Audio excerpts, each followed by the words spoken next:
दुख जीवन का एक अनिवार्य हिस्सा है। यह हमारे जीवन में उतार चढ़ाव लाता है।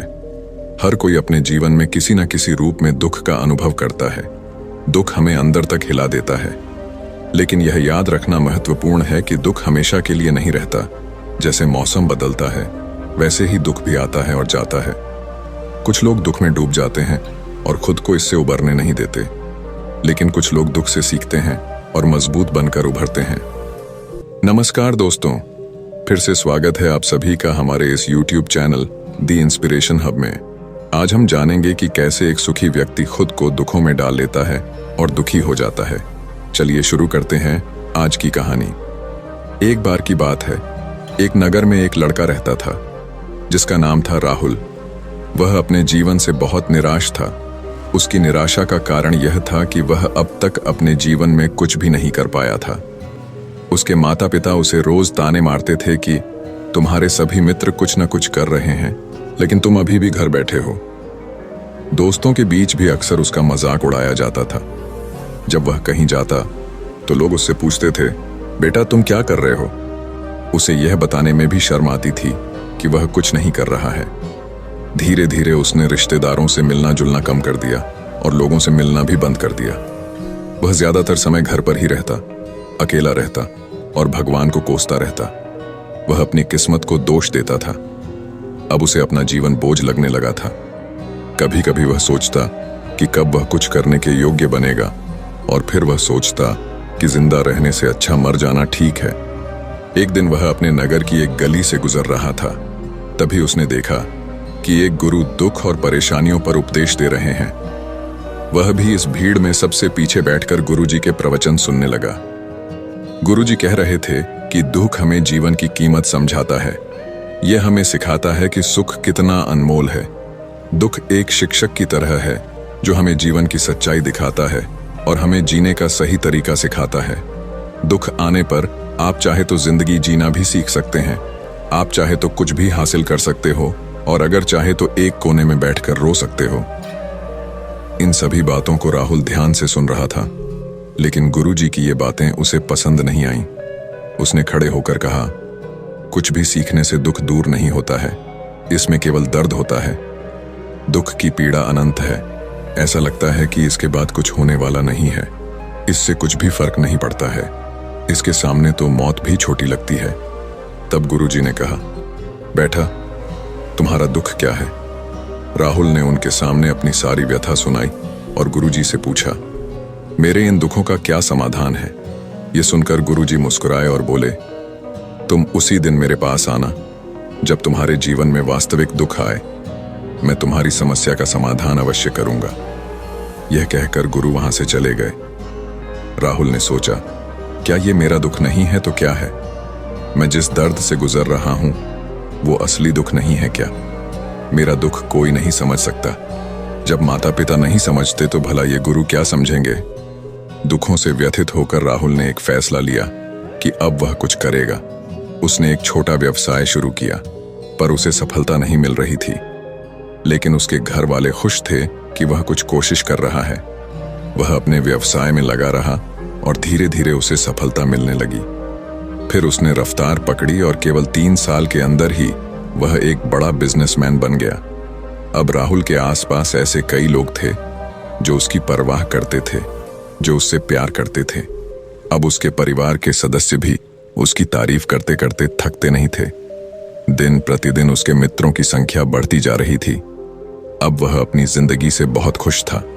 उसके कुछ दोस्तों ने उसे सलाह दी, जब तुम एक बड़ा बिजनेसमैन बनकर बहुत खुश हो तो सोचो तुम्हें कितनी खुशी होगी अगर तुम इस शहर और इस राज्य के सबसे बड़े बिजनेसमैन बन जाते। कितने लोग आपसे जुड़ना चाहेंगे। लोग तुम्हारे आगे पीछे घूमेंगे। तुम्हारी कितनी बड़ी ख्याति होगी, और स्वयं राजा भी आपसे दोस्ती करना चाहेंगे।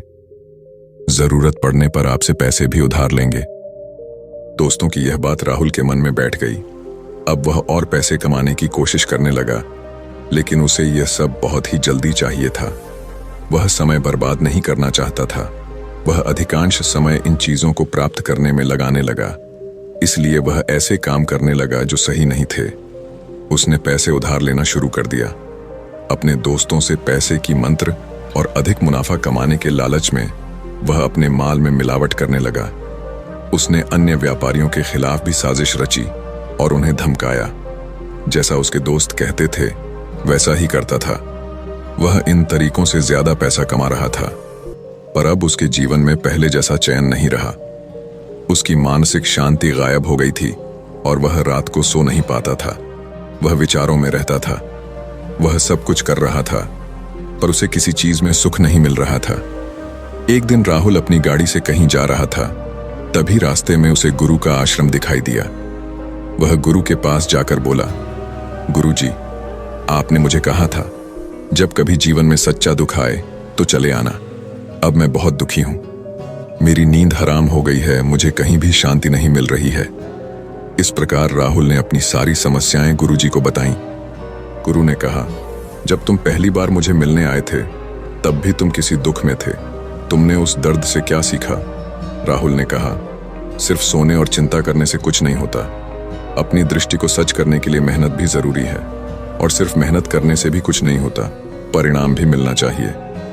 जब आपको लगे कि आपका लक्ष्य हासिल नहीं होने वाला है, तब राह में चाहे कितनी भी मुश्किलें आएं, मन कितना भी निराश क्यों ना हो, खुद पर आत्मविश्वास करना चाहिए कि मैं जो भी कर रहा हूं उसमें अवश्य सफल होऊंगा।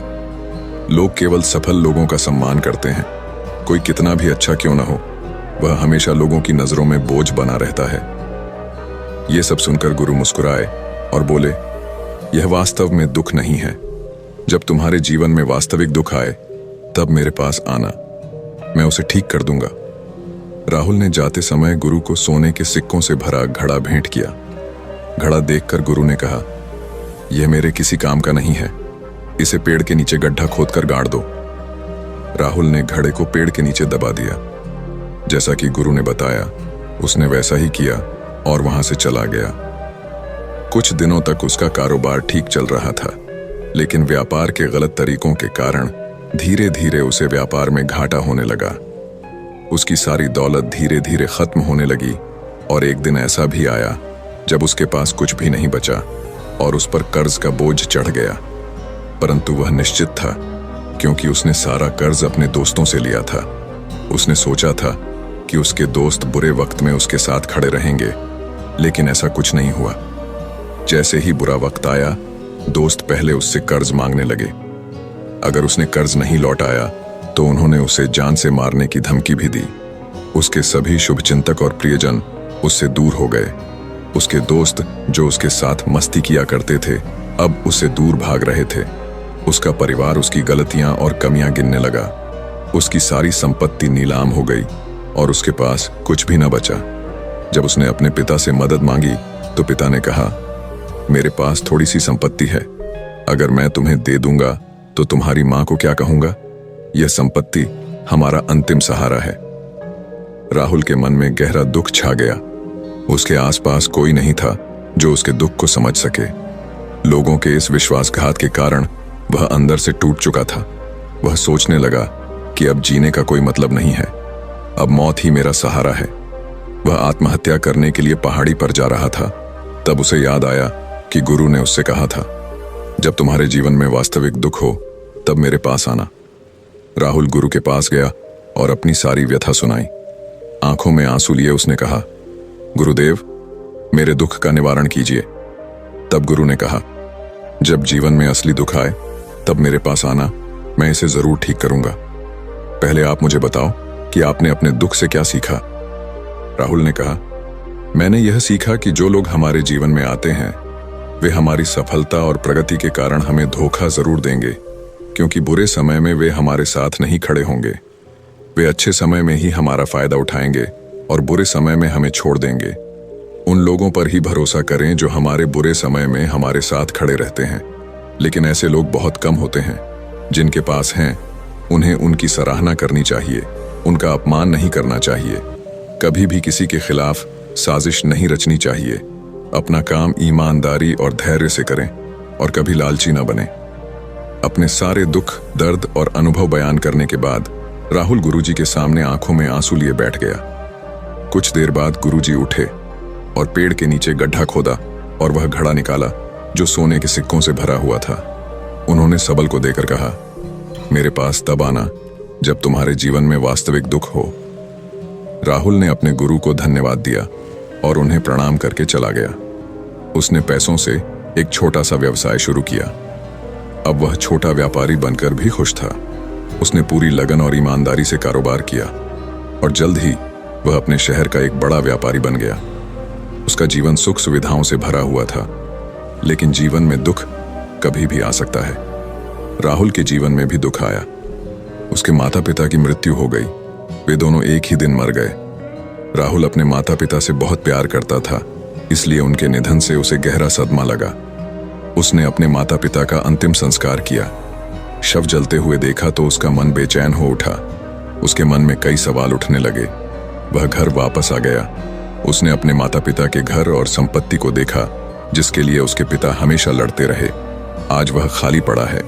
जिन्होंने इसकी देखभाल की, इसके लिए प्यार किया, वे इस दुनिया से चले गए। उसके पिता ने जो कुछ कमाया वह सब यहीं रह गया। एक दिन पहले तक उसके पिता मारपीट करते थे किसी के साथ अपनी संपत्ति के लिए। आज वे खुद इस दुनिया से चले गए। उसका मन ऐसे अनेक विचारों में भटक रहा था। वह अंदर से अकेला और डरा हुआ महसूस कर रहा था। वह खाली महसूस कर रहा था। उसे लगा कि कुछ तो है, परंतु वह समझ नहीं सका। इसलिए वह गुरु के पास गया। उसे देखकर गुरु ने कहा, क्या जीवन में कोई दुख है? राहुल ने कहा, वैसे तो जीवन में कोई दुख नहीं है, सब कुछ अच्छा चल रहा है, लेकिन आज मेरे माता पिता का देहांत हो गया है। मैं इस घटना से बेहद दुखी और परेशान हूं। गुरु ने कहा, इसमें दुखी होने की क्या बात है? एक दिन सबको मरना है। मुझे भी मरना है, तुझे भी मरना है। शायद तुम कल ही मर जाओ या आज भी मर सकते हो। राहुल ने कहा, क्या कह रहे हो गुरुजी? मैं भी मर जाऊंगा, लेकिन मैं अभी जवान हूं। गुरु ने कहा, सभी इस भ्रम में जी रहे हैं कि मृत्यु केवल बूढ़ों को आती है, लेकिन ऐसा नहीं है। जवान भी मर जाते हैं, बच्चे भी मर जाते हैं। मौत का उम्र से कोई लेना देना नहीं है। यह सभी को प्रभावित करती है। गुरु की यह बातें सबल के मन में बैठ गईं और वह चुपचाप चला गया, लेकिन उसका मन अभी भी बेचैन था। वह खाली महसूस कर रहा था। वह सारा दिन अपने भीतर ही सोचता रहता कि वह कौन है, वह इस दुनिया में क्यों आया है, इस जीवन का लक्ष्य क्या है।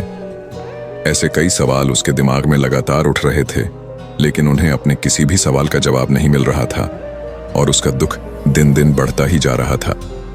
कुछ दिन बाद वह फिर से गुरु के पास पहुंचा और बोला, हे गुरुदेव, मैं बहुत दुखी हूं, क्योंकि मैं यह नहीं जान पा रहा हूं कि मैं कौन हूं और मैं इस दुनिया में क्यों आया हूं। यह सुनकर गुरु मुस्कुराए और बोले, आज आपके जीवन में पहली बार सच्चा दुख उत्पन्न हुआ है। यह वास्तव में दुख कहलाने लायक है। हम नहीं जानते कि हम कौन हैं और हम क्यों आए हैं। राहुल ने अपने गुरु से कहा कि उसकी दुर्दशा दूर करें। गुरु ने कहा, हम सभी इंसान हैं, जीवन भर संग्रह करते रहते हैं। राहुल ने कहा, कोई भी इंसान अपने साथ कुछ भी नहीं ले जा सकता, वह सिर्फ अकेला ही जाता है। मेरे माता पिता भी अपने साथ कुछ भी लेकर नहीं गए। धन, संपत्ति, वैभव सब कुछ यहां पर छोड़कर गए। गुरु ने कहा, अब मेरी बात ध्यान से सुनो। इस संसार में हमें जो संग्रह करना चाहिए वह हम नहीं करते, बल्कि चीजें हमारे सामने होती हैं, लेकिन हम उन्हें देखने की कोशिश नहीं करते। हमें इस दुनिया में जो कुछ भी इकट्ठा करना है वह हम खुद हैं। हमें खुद को जुटाना होगा ताकि जब हम मरें तो हम एकजुट हो सकें और खुद को पहचानने में सक्षम हो सकें। हम अंदर बैठे हुए हैं। हम प्यार, नफरत, गुस्सा, ईर्ष्या में बैठे हुए हैं। कर्तव्य, धन, स्थिति, प्रतिष्ठा, सम्मान, पहचान, धर्म, जाति, सैकड़ों हजारों ऐसी चीजों और इच्छाओं में हम विभाजित हैं और टुकड़ों में जीवन जी रहे हैं। इस विभाजन के कारण हमारी चेतना कभी एक नहीं हो सकती। हमारी चेतना की शक्ति बिखरी हुई है, इसलिए हमारे पास इतना समय नहीं है, इतनी ऊर्जा नहीं है कि हम मर सकते हैं और अपने भीतर देख सकते हैं। वास्तव में धन, सम्मान और सुविधाओं के अभाव को लोग दुख समझते हैं और जीवन भर के लिए इसे दुख का कारण बताते रहते हैं और समाधान खोजने का प्रयास करते रहते हैं। उन्हें अपना समाधान कभी नहीं मिलेगा, क्योंकि जिसे लोग दुख कहते हैं वह वास्तविक दुख नहीं है। यह सिर्फ एक आदमी की इच्छा है। उसकी इच्छा कभी पूरी नहीं होती, इसीलिए व्यक्ति को कभी उनके प्रश्नों का समाधान नहीं मिलता। इसलिए इन सब से परे यदि आप अपने दुखों का परम समाधान चाहते हैं तो सबसे पहले खुद को समेटना होगा। इस दुनिया से अपनी ऊर्जा वापस ले लो और इकट्ठा करो। अपने आप पर ध्यान केंद्रित करो, स्वयं पर ध्यान दो। अपने मृत्यु से पहले अपने आप को जानने की कोशिश करो, बिखरो मत। राहुल ने कहा, गुरुजी, क्या हमें संसार को छोड़ देना चाहिए? हमारी सभी इच्छाओं को मार देना चाहिए? किसी से प्रेम नहीं करना चाहिए? धन संग्रह नहीं करना चाहिए? सम्मान की आशा छोड़ देनी चाहिए? गुरु ने कहा, भावनाओं और इच्छाओं से बिखरे हुए मनुष्य में से बाहर निकल आओ, जैसे कोई पत्थर पहाड़ से अलग होकर गिरता है। जब वह गिरता है तो पर्वत का कोई नियंत्रण नहीं होता, सिवाय देखने या परेशान होने के। ठीक वैसे ही बिखरे हुए मनुष्य की इच्छाएं बेकाबू और दर्दनाक होती हैं। उसका अनियंत्रित मन इच्छा करता रहता है और कल्पना करता रहता है, और यह दुख देता है। लेकिन जब एक व्यक्ति अपने मन को एकत्र करता है तो वह जो कुछ भी करता है वह उसके नियंत्रण में होता है। फिर उसकी इच्छाएं भी नियंत्रित होती हैं। राहुल ने कहा, आपने मेरा असली समाधान कर दिया है। अब मैं खुद को तलाशने की कोशिश करूंगा। गुरु ने कहा, मानव शरीर में बहुत ऊर्जा और शक्ति है, लेकिन यह फालतू के कामों में बटा हुआ है, बेकार की बातों में लगा हुआ है।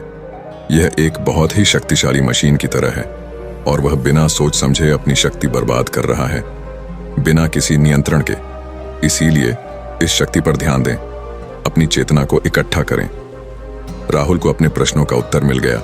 उसने अपने गुरु का धन्यवाद किया और चला गया।